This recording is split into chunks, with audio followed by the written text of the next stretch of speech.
हम भारत के Kaziranga national park में हैं।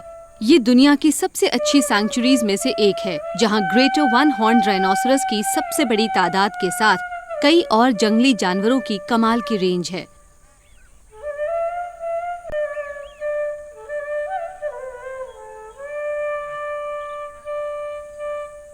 प्रकृति ने काजीरंगा को बहुत से रंग दिए हैं, जो हर मौसम में बड़ी खूबसूरती से बदल जाते हैं।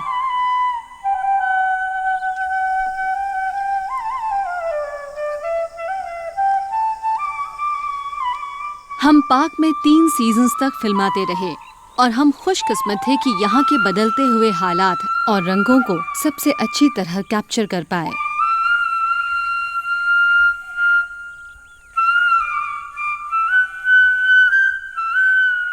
ये मार्च की शुरुआत है। ठंड के पीले से मौसम के बाद अब धीरे धीरे धूप तेज होने लगी है।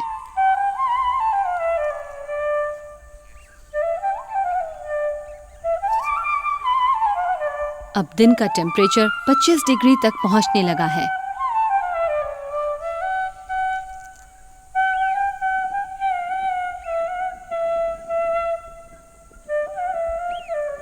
सर्दी में हरी भरी रहने वाली ऊंची एलिफेंट ग्रास अब सूखकर धीरे धीरे भूरी होने लगी है।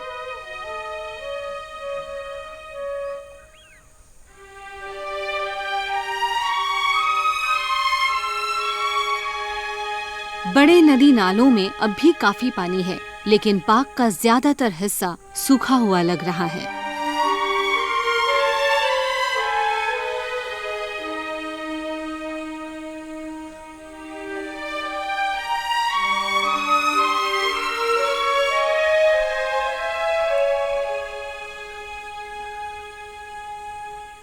जानवर अब जंगल में छांव वाले इलाकों में लौट आए हैं।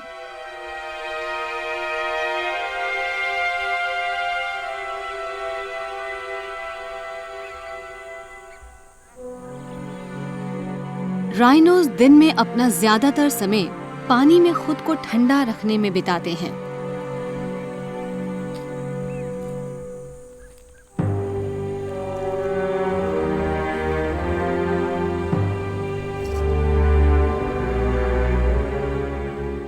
लगता है गर्मी इन सबको परेशान कर रही है और गुस्सा सबकी नाक पर है। आराम करने की सबसे अच्छी जगह के लिए अक्सर लड़ाई छिड़ जाती है। हमारे सामने ही एक मेल राइनो ने पानी में घुसने की कोशिश की, जहां पहले से ही एक छायादार कोने में एक और बड़ा मेल पानी में आराम कर रहा था।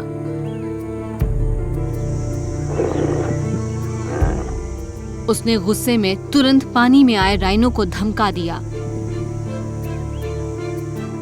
ये अपनी जगह बांटना नहीं चाहता।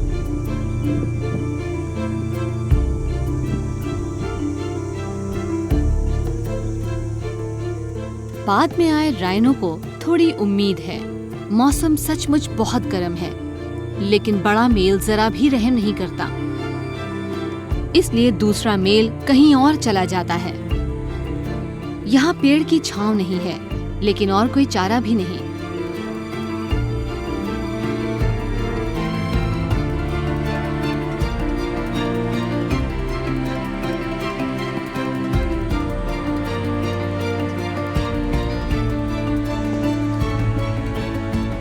काम हो गया। अब ये बड़ा बॉसी राइनो फिर से सो सकता है। अब मामला और दिलचस्प हो गया। पास के घास के मैदान से एक तीसरा राइनो ये सब देख रहा था। थोड़ी देर झिझकने के बाद उसने भी पानी की ओर बढ़ने का फैसला किया, लेकिन आधे रास्ते में शायद उसकी हिम्मत जवाब दे गई और वो लौट गया।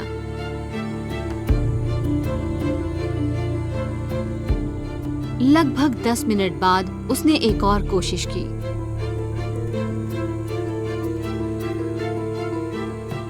लेकिन उस बड़े मेल से सुरक्षित दूरी बनाए रखनी होगी, जो पानी में सबसे पहले से मौजूद था और जो शायद इस इलाके का डोमिनेटिंग मेल है। लेकिन दूसरे मेल को तीसरे के आने से कोई परेशानी नहीं और उसके लिए उसने तुरंत जगह बना दी।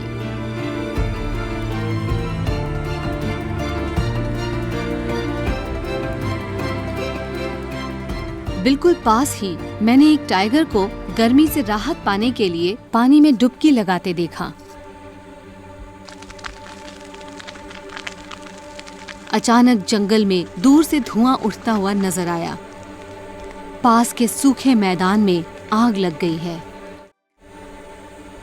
गर्मी का मौसम बस शुरू ही होने वाला है। हरा भरा लगने वाला काजीरंगा अब बिल्कुल सूखा हुआ लग रहा है।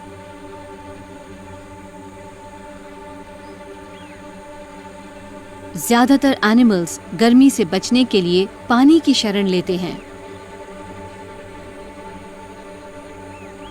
हम 3 राइनोज और पानी में उनकी खींचातानी को फिल्माने में बिजी थे कि अचानक मुझे हवा में धुआं दिखाई दिया।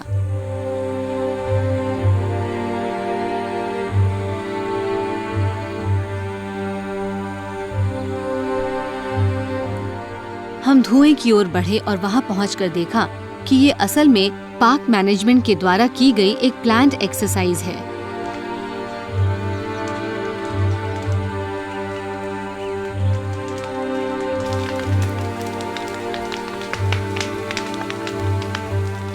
हर साल गर्मी के मौसम में सूखी घास में आग लगा दी जाती है।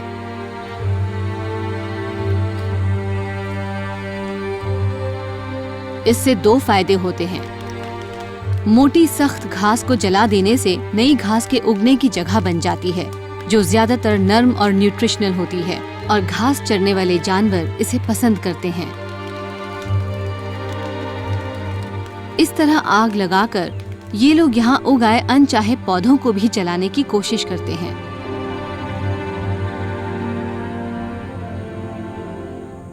अगर घास के मैदान पेड़ों वाले जंगलों में बदल जाएं, तो जानवरों की कई स्पीशीज पर इसका बहुत बुरा असर पड़ेगा, खासकर राइनोज पर। पार्क में घूमते हुए मैंने कई बड़े बड़े इलाके देखे जिन पर कॉटन सिल्क यानी सेमल के पेड़ उगाए हैं। इस पेड़ की स्पीशीज को कंट्रोल करना बहुत मुश्किल है। एक बार जड़ें जमा लेने पर ये तेजी से फैलती हैं। इन्हें खत्म करना नामुमकिन लगता है। फॉरेस्टर्स अक्सर कॉटन सिल्क के पौधों को देखते ही उन्हें जलाते, काटते और उखाड़ते हैं, लेकिन फिर भी ये बार बार उगाते हैं। असम में दूसरी जगहों पर इस पेड़ को बहुत पसंद किया जाता है।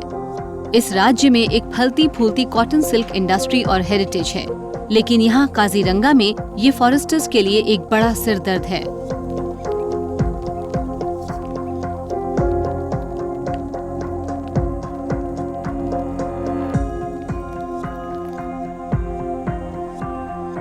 घुसपैठ करने वाले पेड़ों और अनचाहे पौधों की स्पीशीज को कंट्रोल में रखते हुए घास के मैदानों को मेंटेन करना एक बड़ी चुनौती है। इसलिए पार्क के अलग अलग हिस्सों में हर साल घास को कंट्रोल तरीके से जलाया जाता है।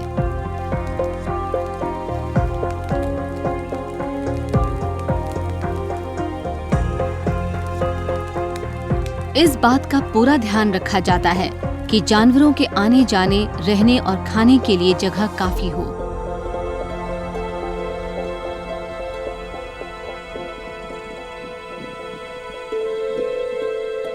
कुछ हफ्ते बीतते ही सूखी घास की जगह नई नरम घास उगाती है।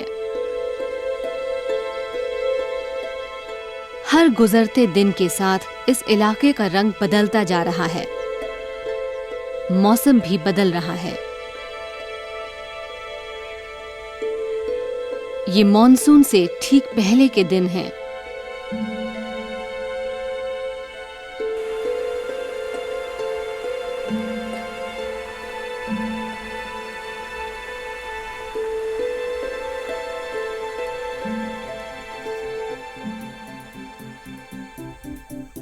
ऑटर्स का एक झुंड सुहाने मौसम का मजा ले रहा है।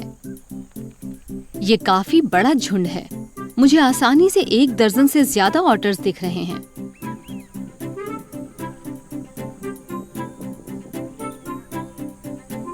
कुछ आराम से धूप का मजा ले रहे हैं, जबकि बच्चे कभी शांत नहीं रहते और किनारे पर इधर उधर दौड़ने और एक दूसरे का पीछा करने में लगे हुए हैं।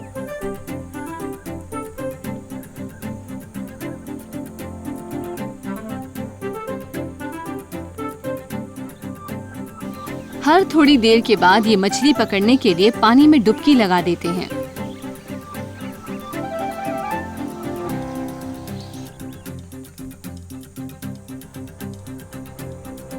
इस पानी में इतनी मछलियां हैं कि कोई भी भूखा नहीं रहता।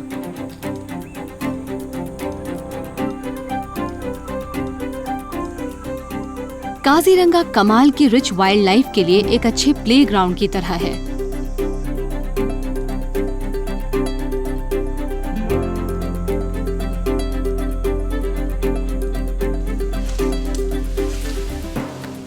इनमें से ज्यादातर शाकाहारी यानी हर्बीवोर्स हैं।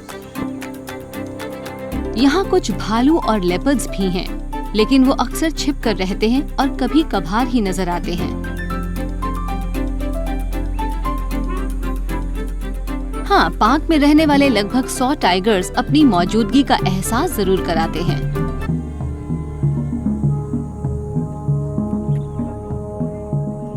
लेकिन ये भी 3 बड़े शाकाहारियों यानी हर्बीवर्स के साए में रहते हैं: राइनोज, एलिफेंट्स और वाइल्ड बफलोज। और तीनों का वजन 1 टन से ज्यादा होता है।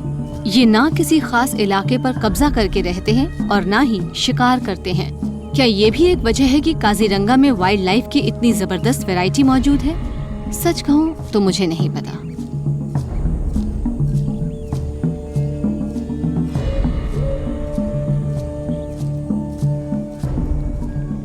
जल्दी ही पार्क और इसके आसपास की पहाड़ियों पर मॉनसून से पहले के बादल छाने लगे। शुरुआती बौछारों ने जानवरों को मॉनसून और उसके साथ आने वाली बाढ़ के लिए सतर्क कर दिया है।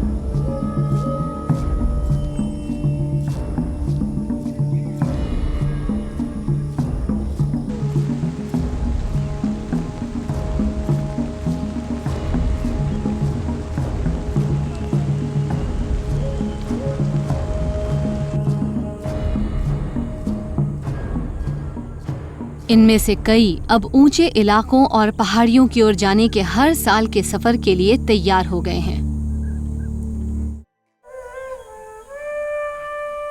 काजीरंगा के लिए मॉनसून सबसे मुश्किल वक्त है।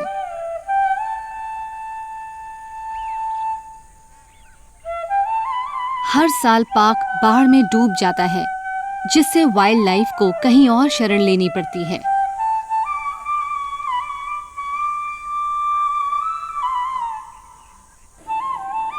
इस साल भी पार्क अगले कुछ मुश्किल महीनों के लिए तैयार हो गया है। पिछले कुछ दिनों से पहाड़ के ऊपरी इलाकों में बारिश हो रही है। बाढ़ का पानी किसी भी समय पार्क में पहुंच सकता है। इस बाढ़ से बचने के लिए पार्क में कुछ एक्टिविटीज चल रही हैं, जिसमें से पार्क में आर्टिफिशियल हाईलैंड्स बनाने का काम बहुत तेजी से चल रहा है। जैसे ही पानी का लेवल बढ़ेगा, जानवर इन पर आराम से रह सकते हैं। पूरे स्टाफ को हाई अलर्ट पर रखा गया है।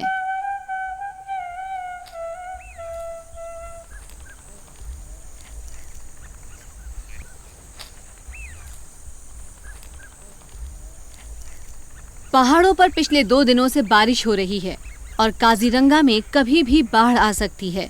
मैं अभी जिस आइलैंड पर खड़ी हूँ, वो अगले 2 घंटों के अंदर अंदर डूब जाएगा और यहाँ के बाकी आइलैंड्स का भी यही हाल होगा। इससे काजीरंगा में रहने वाली वाइल्ड लाइफ को मजबूर होकर सेफ जगह की तलाश में यहाँ जो मेरे पीछे नजर आ रही पहाड़ियां हैं, इन पर जाना होगा। जल्दी ही बाढ़ के पानी की पहली लहर पार्क में पहुंच गई।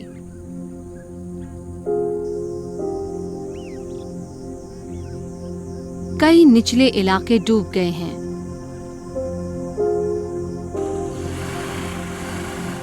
अब टूटी फूटी सड़कों और कीचड़ भरे रास्तों का इस्तेमाल नहीं किया जा सकता।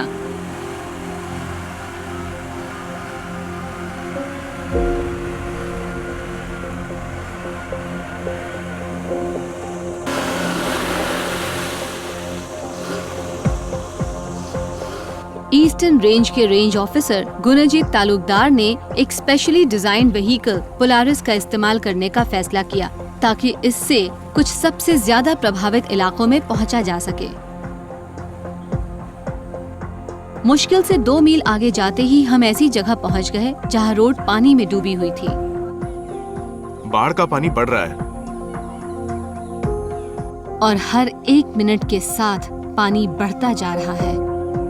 जल्दी ही पानी भर जाएगा और हम वापस नहीं आ पाएंगे। हाँ, वापस नहीं आ पाएंगे। अगर हम अभी इसे पार कर भी गए तो ताल्लुकदार को डर है कि लौटते वक्त तक पानी इतना बढ़ जाएगा कि हम पार नहीं कर पाएंगे। अब यहाँ आने जाने के लिए सिर्फ बोट्स ही काम आ सकती हैं।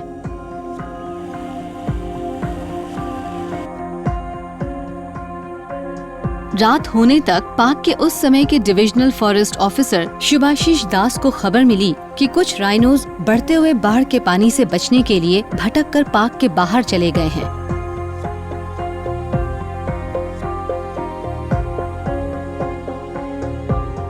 उनका पता लगाने के लिए तुरंत खोजबीन का काम शुरू हो गया।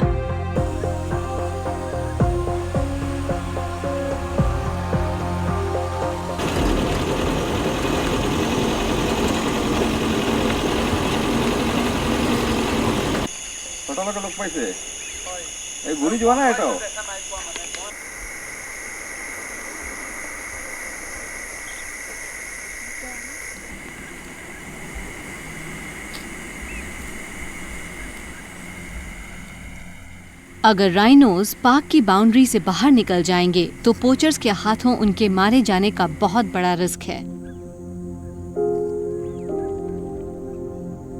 2 घंटे की खोज के बाद वो लापता राइनोज पास के एक चाय बागान में हमें आराम से चरते हुए दिखे।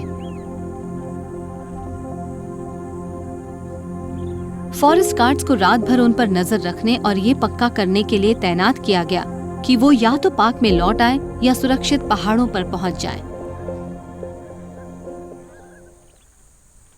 साल के इस समय पाक में जब बाढ़ का पानी भर जाता है तो राइनोज भटककर पाक के बाहर चले जाते हैं और इस चाय बागान में रहने लगते हैं, क्योंकि यहाँ भी राइनोज को घास मिल जाती है। वो उसे चरने की कोशिश करते हैं और अभी वापस नहीं जाएंगे। वो कुछ दिनों तक यहीं रहेंगे। हम ये पक्का करते हैं कि कोई इनका शिकार न करे। तब तक हमारा स्टाफ ऐसी टोंगीज में रहेगा। हम इन्हें टोंगीज कहते हैं। ये मचान है और ये ऐसे बाढ़ के समय में बहुत ही अच्छा काम चला उपाय है। ये राइनोज तो सेफ जगह पर पहुंच गए हैं, लेकिन कईयों को अब भी खतरा है।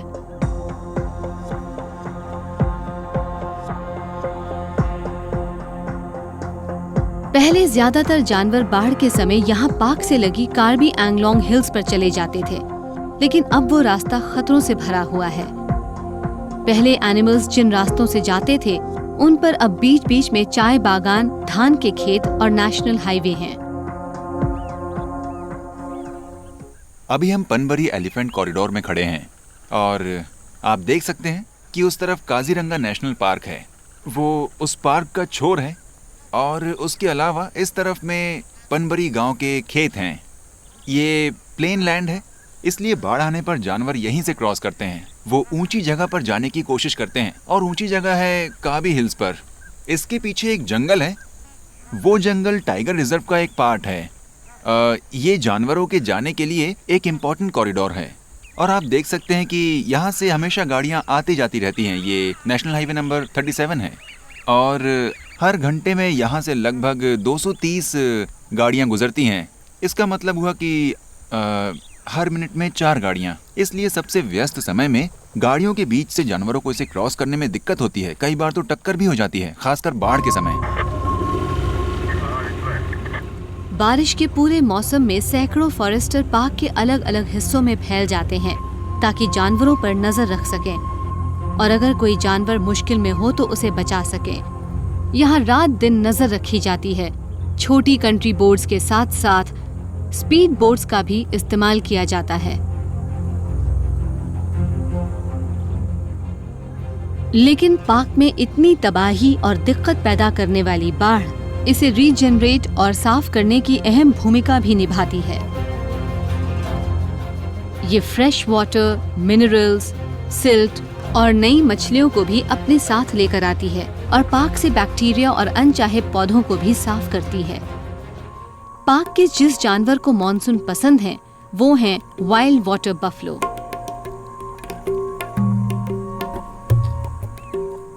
ये ज्यादा ग्लैमरस या पसंद किए जाने वाले जानवर नहीं हैं और इन्हें शायद ही कभी भारत की शानदार वाइल्ड लाइफ के बिग 5 काउंट में शामिल किया जाता है।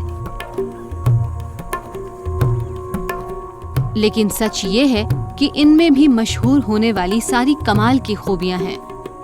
बड़ी और ताकतवर बॉडी के साथ ये दुनिया का सबसे बड़ा बोवाइन एनिमल है। सबसे जबरदस्त प्रेडेटर्स भी इनसे उलझने से पहले कई बार सोचते हैं। काजीरंगा के टाइगर्स इन पर हमला करने की कोशिश तो करते हैं, लेकिन कभी कभार उन्हें अपनी गलती की भारी कीमत चुकानी पड़ती है। अंदाजा ये है कि दुनिया में इनकी तादाद लगभग 3400 है। इनमें से 2500 से ज्यादा तो सिर्फ भारत में ही हैं और उनमें से लगभग सब के सब यहाँ काजीरंगा में हैं।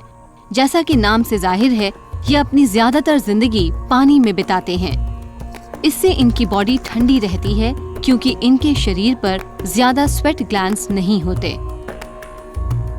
अपने फेमस नेबर राइनो की तरह वाइल्ड वाटर बफलोस के भी शानदार सींग होते हैं जो 2 मीटर तक के हो सकते हैं। दुनिया में सभी वाइल्ड कैटल में इनके सींग सबसे बड़े होते हैं और काजीरंगा को नाज है कि ये शानदार जानवर यहाँ रहते हैं।